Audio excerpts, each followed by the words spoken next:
I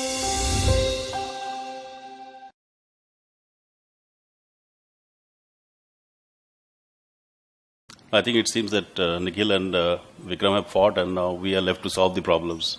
You know, exactly. You had a so now the problem here is now whatever whether you are on this side of net neutrality or on that side, the fact remains that there are still a billion people in this country who are not connected.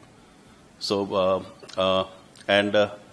before that, I'll just to conclude that debate which we had in the earlier session, very briefly, is that I was listening to the chairman earlier this morning at a different gathering, and he did mention that this problem is not a solution to the net neutrality issue.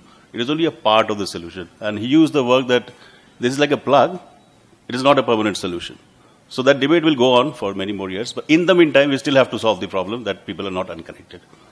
I think if you look at the discriminatory pricing paper, it just bars two types of discriminatory pricing. You know, where the operator chooses which service provider to kind of give a preferential treatment, either by charging or by not charging.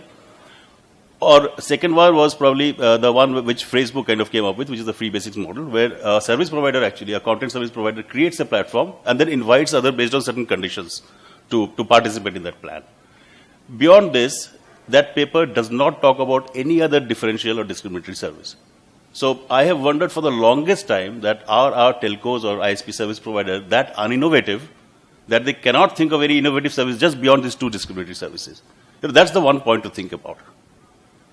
And based on just to those kind of bars, they have made it like a big thing, saying that if you don't give us these two things, we cannot connect the country. That is where I have a problem. Because time and again, even if you look at the submissions that many of us have made to TRAI, and it was one of the questions also in the paper, that is there an alternative way beyond these kind of restrictions to connect people? If you go through those papers, there are at least 10 different types of services that are there. And I would request many of the ISPs and telco service providers to just go through those and see which is workable, which is not. And many of them may not be workable for commercial reasons, but I'm sure some of them are. So that's my first point. The second point is that rather than expect internet companies to be innovative, we'd also expect the operators also to be innovative and not just, sit like, I don't know what. I mean, for the last 10 years, there has been no innovation not even in the pricing. Every operator has the same pricing. Every operator has the same service. I mean, there is no differentiation. There are 8 or 10 of them. It is a very surprising thing that, you expect us to operate in a free market, whereas you are operating in a completely closed market. I mean, how is this possible? That's the opening remark. The second point that I want to highlight, because I have heard the debate very intensely, is that this misnomer that a telco or an ISP provides internet service. They do not provide internet service. You know what they do? It's like an Ola cab. They take you from your home to the airport. The internet service is actually at the airport. And for providing that little bit of connectivity, if they're asking for the moon, it is really sad.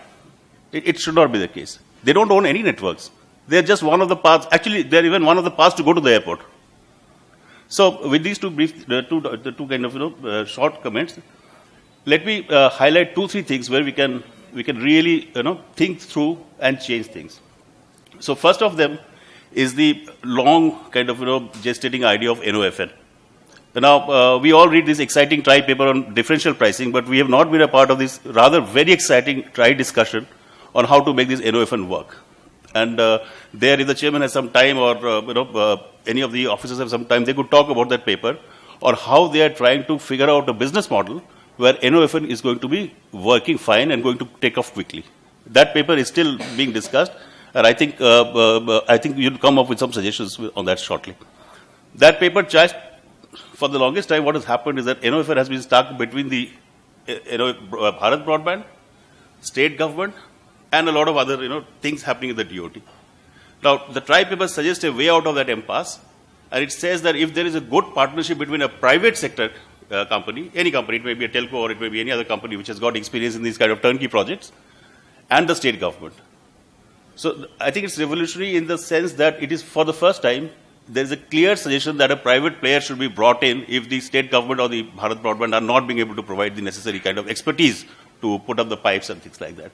So that is one thing we need to carefully watch out. And if that plan comes out, I'm sure every telco, every large internet company, everybody will have a chance to participate and make that happen. So that is a big project, and that is a game changer. That will create the backhaul that we so urgently need.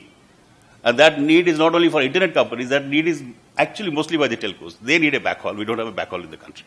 So that's one. Secondly, let's dig on this little bit of, this issue of connecting people at an emotional level, in the sense that, of course, we need to connect. And interestingly, both sides on the net neutrality debate have kind of, predicated their submissions on the social issue of importance of connectivity. So everybody is net neutral. Everybody wants to do good for the country. So to Mr. Kabra's point, the vocabulary was actually hijacked by both sides equally. Everybody is out to do good to the country and made different submissions on the issue. So on that point, there are a lot of services that we can provide if you're really serious about it. And somewhere we'll have to experiment with kind of free models. These free models could be a very simple thing. They could be teaser accounts. You could give out to people, millions of people. We will help out. We have contacts with FMCG groups. There are companies like 197, Freecharge, and all that who have been doing this free coupon distribution for the longest time. They can help you give coupons if you're ready to experiment with that. So don't say that there's no option. There are options. The moot point of the TRIBE paper was that you do not provide a package that breaks the internet.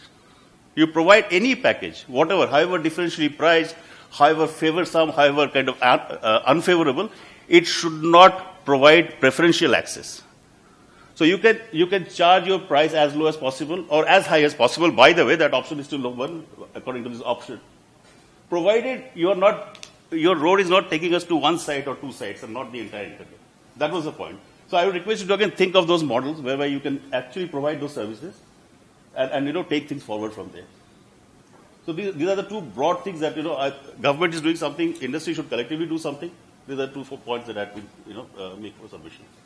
The other thing, of course, is the larger thing which some companies are getting into building public infrastructure, which is also a good thing to do. But I really don't know about its effectiveness in really, connecting our rural areas and other things, because they would typically target urban areas where there are a lot of crowd which gather.